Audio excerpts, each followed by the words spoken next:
Hello and welcome back to the channel.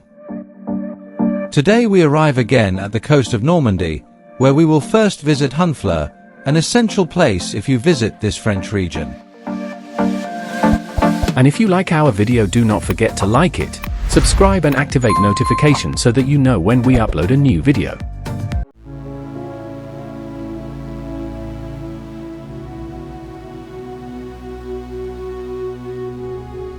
After visiting several places in the center and south of Normandy, from Falaise we arrive at the coast, with time to see the sunset in Honfleur, located at the mouth of the Seine River, and which is on the list of the most beautiful villages in France.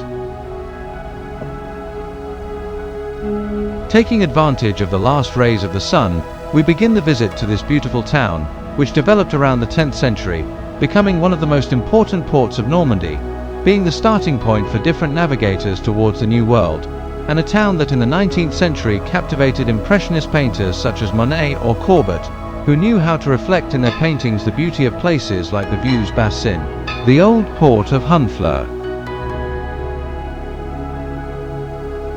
This is without a doubt the most famous place in the city, and the tall and narrow buildings that surround it are reflected in the water as in the time of the impressionist painters.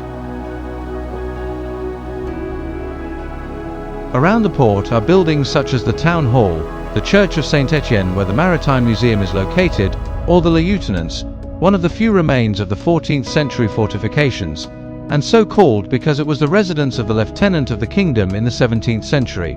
Although without a doubt, the most famous part of the port is the Quai Sainte-Catherine, with its row of houses from the 17th and 18th centuries classified as historical monuments.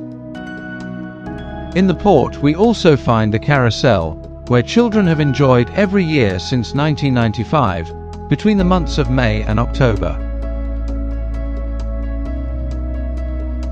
Next to the Lieutenance we find the Caen Gate, a vestige of the old medieval wall, which dominated the entrance to the fortress of Honfleur, whose walls were destroyed at the end of the 17th century for the construction of the port.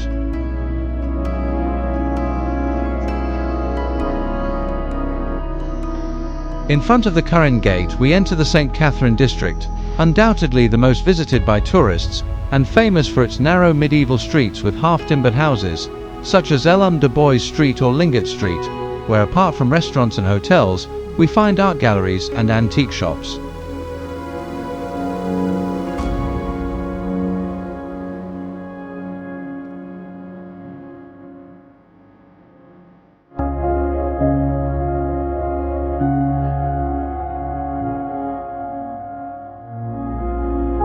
This beautiful fishing district is built around the Church of Sainte-Catherine, the largest wooden church in France, whose wooden bell tower is also separated from the church, apparently to avoid fires that could occur and lightning striking the bell tower.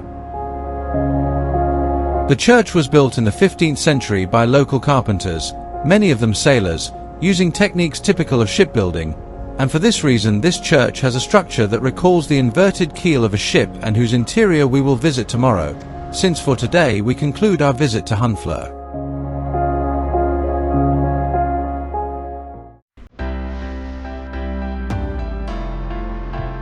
The next day we get up earlier to avoid crowds of tourists, and we head first to the Church of St. Leonard, through St. Leonard Street, a street surrounded by beautiful houses, and which ends at the church, which was built in the 12th century, with a beautiful facade and an octagonal bell tower, uncommon in Normandy, and which is part of the reconstruction of the church carried out between the 17th and 18th centuries.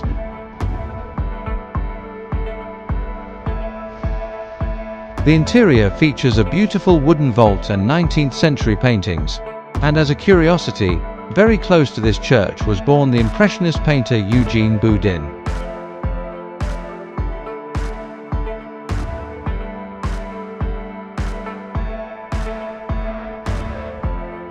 We continue walking around the district around the Church of St. Leonard, finding curious places such as the St. Leonard Washhouse or Rue Cachan, arriving again shortly at the port, which at this time is still little frequented by tourists.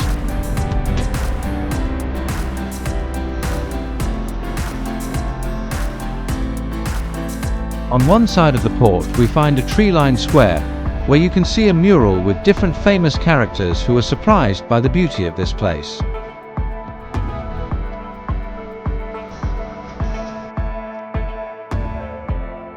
At the end of the square we find the Fontaine des Moulières, a bronze sculpture that pays tribute to the Moulières, Norman women who collected shellfish, especially mussels, along the coast.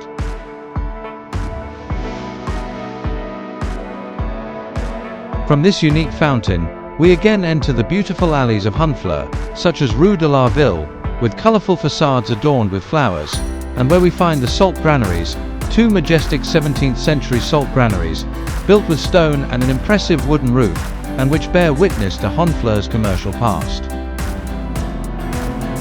Classified as historical monuments, they were formerly used as salt storage, and today it is the place where we can enjoy various exhibitions.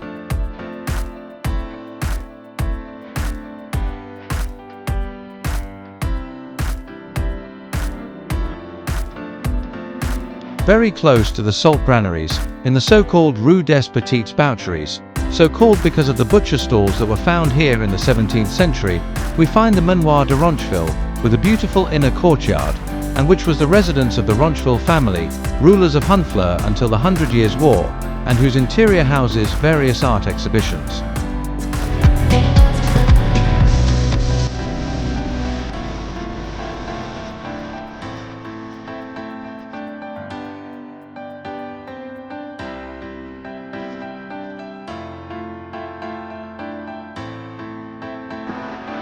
We continue walking through the beautiful alleys of Honfleur, and next to the Manoir de Roncheville, we find Rue de la Prison, which takes us to the place where the old prison was located, and where today is the ethnographic museum of the city, with 12 rooms showing how life was.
And in the beautiful St. Catherine Square, where the weekly market is held, we end our visit to Honfleur, which without a doubt is deservedly on the list of the most beautiful villages in France.